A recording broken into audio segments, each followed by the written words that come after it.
estamos aquí. El Campeonato de Aragón de Slalom arrancó en Motorland con el Slalom Ciudad de Alcañiz, victoria Scratch y obviamente en categoría damas de nuestra olímpica Laura Aparicio con Toyota Yaris 1.6 Turbo. Plata para el subcampeón del año pasado, Alejandro Díaz Concha, y cerró el podium Luis López. En debutantes empezó venciendo Javier Martínez. Tenéis las clasificaciones y las fotos en la sección de carreras. Hemos visitado a JJ Argaiz, piloto riojano bien conocido por deportistas y aficionados de nuestro deporte, a quien nunca le falta una sonrisa.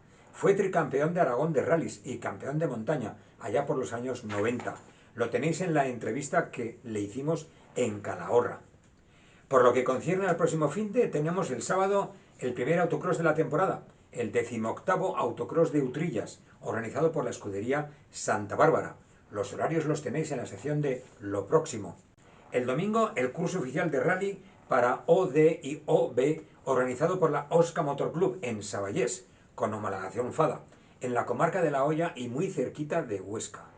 Vuelve la Fórmula 1, esta vez en Arabia Saudí. Podéis ver la quali y la carrera en la sección streaming de la web. Ambas conexiones a las 6 menos algo de la tarde. Veremos si lo de Alonso hace 15 días fue un relámpago o es una verdadera tormenta para Red Bull. Y nuestro Carlos Sainz termina de arreglar su Ferrari para esta temporada y se une ya a la juerga.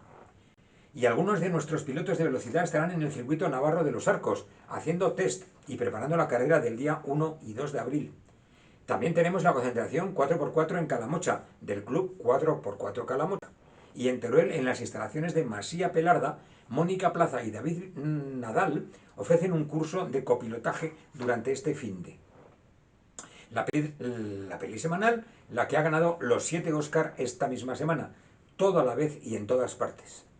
Bueno, hasta el jueves. Un abrazo.